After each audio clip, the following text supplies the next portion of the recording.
I've pimped my Holga.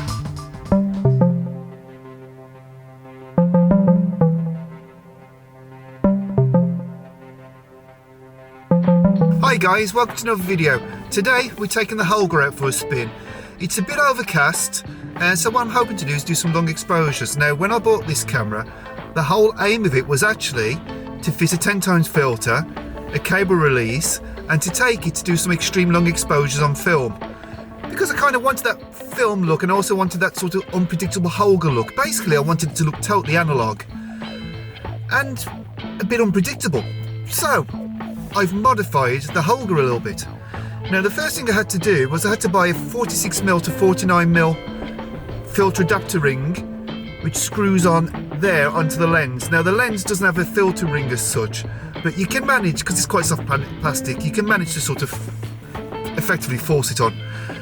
And after that all I needed to do was add a 49 to 77mm step up ring and then my 10x filter. So now we have a 10x filter on, as you can see, with a nice Canon lens cap. Why not? And the next thing I had to do was the cable release. Now in the past what I've done is I've actually arrowdited a little nut onto here, which works nicely, works fine, but it's a bit of a faff on. But this time I decided to buy one off eBay. I bought one there's a guy on there who's basically manufacturing, with his 3D printer, he's manufacturing a sort of adapter as such that fits on the outside of the lens and goes through the tripod socket at the bottom.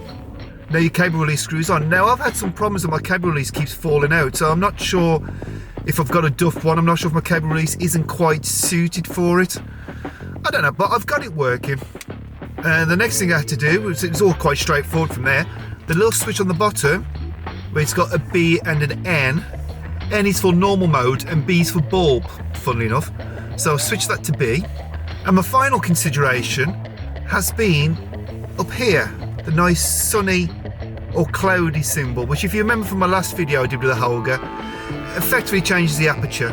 Now I've read reports that sometimes it does and sometimes it does. I've had it the back off and looked at it and it does, so, but nobody seems to know what the aperture is actually going to be, so I'm going to have to do a bit of guesswork.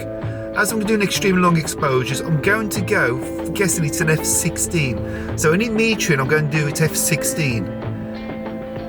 And to do this metering, I'm going to use my phone. And basically I've got a light meter up on there and I'm going to set it to f16. I'm using Pan F film, so it'll be ISO 50 film, Ilford, and that's effectively it. I need to remember I've got a 10x filter on, so I'm going to dial that all in now. So without further ado, let's go to the code. Okay, well, I've just set up my first shot and it's actually just taken. So at this point, unfortunately, the video all went a little bit pear-shaped. What happened was I was having problems with the lapel mic. So what it meant was when I actually went to the coast, I lost all of the audio, which obviously was a bit of an issue, and you may have noticed it actually on the footage you've just watched, because the audio wasn't quite there, simply because it was simply straight out the camera as opposed to the lapel mic.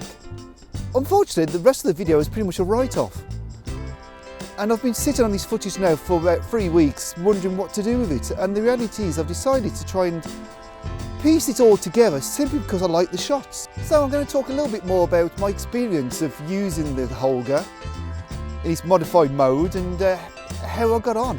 Well, the first thing I have to say is it is not f16.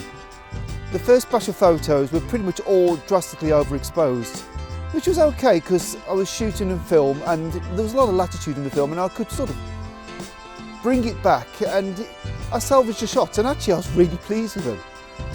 But the exposures definitely were off.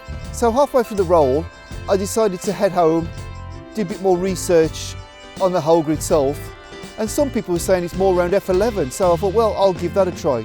So basically I went back out on another day, back down to the coast, and I shot at f11, and this time I actually fitted a 6x filter instead of 10x, because the exposure times I was getting initially were crazy, sort of like 10 minutes, and you know, that was not really very workable, far too extreme for what I actually wanted. But I did find that when I went to the 6x filter and shot at f11, I was getting a more respectable 2-3 minute exposures, which was a bit more like it really. And yeah, it was a fun shoot.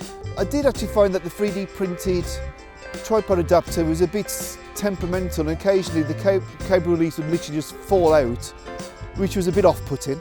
But you know, I got around it, I made it work, and I got some shots I'm actually genuinely pleased with.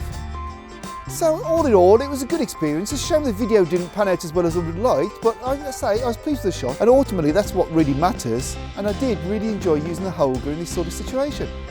I would definitely use it again, and it's something I would actually definitely recommend trying. Now what I would say, part of the fun of using a Holga is the fact that you can pretty much just shoot it, walk around handheld and just sort of shoot it a bit like a sort of point and shoot camera, and not have to worry too much. And being on a tripod, timing exposures, it took away a little bit of that charm, but I was really pleased with the final shot, so it was worth the effort. But I think the next shoot with the Holga I may go back to just using it as intended. But again, in the future, at some point, I will fit the 10x filter on, and I will go out and do some more extreme long exposures. So I hope you have enjoyed this video. It hasn't really turned out how I wanted it to, but I think there's still something to learn from it. Learn by my mistakes, perhaps. Anyway guys, if you've enjoyed this and you'd like to see more videos, please do consider subscribing to the channel.